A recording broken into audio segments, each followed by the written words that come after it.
আলাইকুম, welcome back to my channel. আশা করি সবাই ভালো আছেন।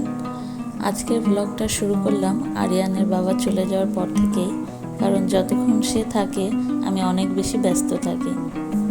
আর আরিয়ানও আজকে খুব সকালবেলাই ঘুম থেকে উঠে যায়, তাই প্রথমেই বিছনার চাদরটা চেঞ্জ করে নিচ্ছি আর ফার্নিচারগুলো একটু পরিষ্কার করে নিব। আর এর মাঝখানেই আমি আরিয়ানকে খাওয়াচ্ছিলাম, মানে তার সকালের নাস্তাটা। প্রতিদিন এইভাবেই আমি ওর নাস্তাটা করাই। আমার কাজের ফাঁকে ফাঁকে ওকে একটু খাওয়াই দিই, কারণ ও সকালে ঘুম থেকে উঠে একদমই খাবার খেতে চায় না, মুখে খাবার নিয়ে বসে থাকে। ওর নাস্তা খাওয়ানো শেষ করে যদি আমি রান্নার কাজ শুরু করি তো আমার অনেক লেট হয়ে যায়, তাই প্রতিদিন এইভাবেই করি। এরপর চলে আসলাম রান্নার কাজে। আজকে অনেক দিন পর একটু ওলকচু রান্না করব। এই ওলকচুর রেসিপি আমার চ্যানেলে দেওয়া আছে, আজকে আবারও শেয়ার করছি। তো আজকে আমার বাসায় যে আন্টি কাজ করে সে আসেনি, তাই সব কাজ আমারই করতে হবে। তাই যা যা রান্না করব আগে থেকেই সব কুটোকুটি করে নিলাম, তারপর চলে আসলাম রান্না করতে। দিয়ে দিলাম তেল, তার মধ্যে 2টা তেজপাতা, দারচিনি, এলাচ সব কিছু দিয়ে পেঁয়াজ কুচি দিলাম। পেঁয়াজটা একটু নরম হলে হলুদ, লবণ, শুকনো মরিচের গুঁড়া, জিরা গুঁড়া, ধনে গুঁড়া সব কিছু একসাথে দিয়ে ভালো মতো কষাতে হবে। কিছুক্ষণ কষানোর পর আমি এখানে ওলগুলো দিয়ে দিব। ওলগুলো আমি একটু বড় বড়ই কেটেছি, আপনারা যেরকম ইচ্ছা কাটতে পারেন। ওলগুলো দিয়ে ভালো মতো কষাতে হবে, ঢেকে ঢেকে কষাতে হবে। এর সাথে সাথে ওলটাও সিদ্ধ হয়ে যাবে, এবং ওলটা যখন সিদ্ধ হয়ে যাবে তখন আলাদা একটা ডিম একটু লবণ দিয়ে স্ক্রাম্বল করে নিতে হবে। ওলটা সিদ্ধ হয়ে গেলে ঝোলের পানি দিয়ে ডিমটা দিয়ে দিতে হবে এবং অপেক্ষা করতে হবে এটা ঘন হওয়া পর্যন্ত। এই যে ওলটা রেডি। রান্না করতে করতে ফেরিওয়ালা আসছিল, তাই একটু দেখতে গিয়েছিলাম। তো রান্নাবান্না শেষ করে দুপুরে খাবার খেয়ে আমি আর আরিয়ান রেস্ট নিই।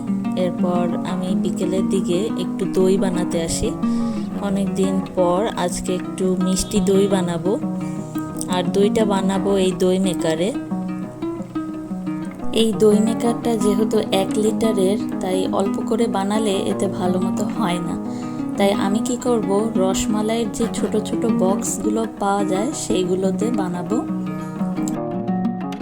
3 কাপ দুধ দিয়েই আজকে দইটা বানাবো, এবং চিনি দিয়েছি 1/3 কাপ। তবে আমার কাছে চিনিটা পরে একটু বেশি মনে হচ্ছিল। এখানে 3 কাপ দুধ আর 1/3 কাপ চিনি দিয়ে আমি এটাকে জাল দেব এবং একটু ঘন করে নেব, যতক্ষণ না 3 কাপ থেকে দুধটা 2 কাপে আসে। দুধটা জাল হতে দিয়ে আমি দই বীজ মানে টক দইটা একটু পানি ঝরাতে রাখবো মিনিমাম 1 ঘন্টা। 1/2 কাপ টক দই এখানে আমি নেব। আমি চাচ্ছিলাম যে একটা টক মিষ্টি দই বানাবো, কিন্তু চিনি বেশি হওয়ার কারণে দইটা পুরোটাই মিষ্টি হয়ে যায়। পানি ঝরাতে দিয়ে আমি আরিয়ানের জন্য একটু চকা রুটি বানাচ্ছিলাম, মানে ব্রেডে একটু নিউট্রেলা মাখিয়ে ওকে দিচ্ছিলাম। আরিয়ান যেহেতু এখনও কথা বলা ভালো মতো শিখেনি, তাই ও শর্টকাটে এটাকে চকা রুটিই বলে। তো শুনতে অনেকটা ভালোই লাগে, আমিও চকা রুটিই বলি।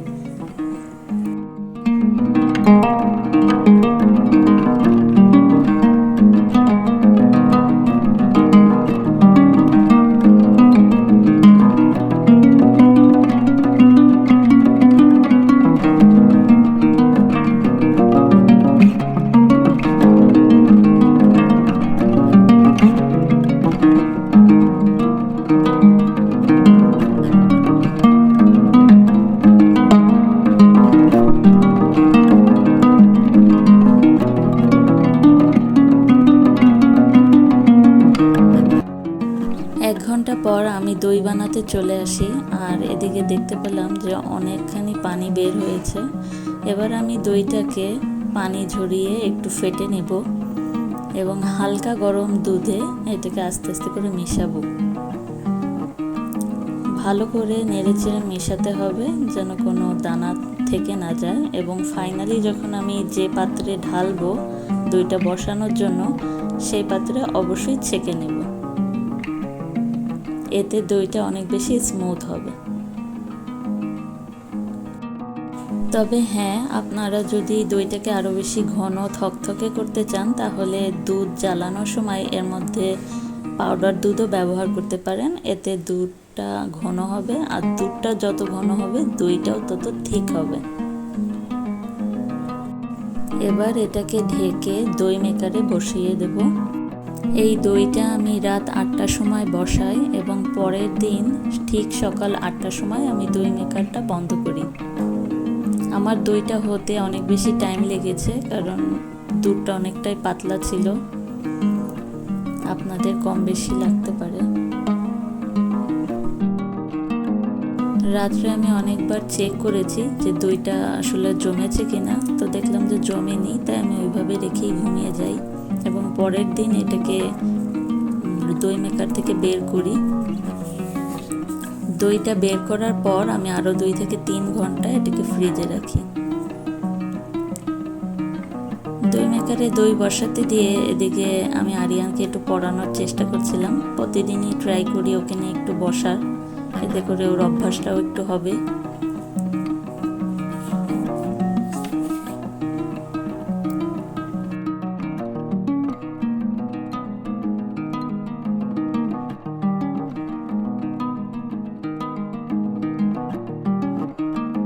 আর এই যে পরের দিন আমি ফ্রিজ থেকে দইটা বের করে আপনাদের একটু কেটে দেখাচ্ছি। দইটা কিন্তু খুব ভালোভাবেই এবার জমেছে। দইটা কিন্তু একদম পারফেক্ট হয়েছে। আজকের ব্লগটা এই পর্যন্তই ছিল। সবাই ভালো থাকবেন। আল্লাহ হাফেজ।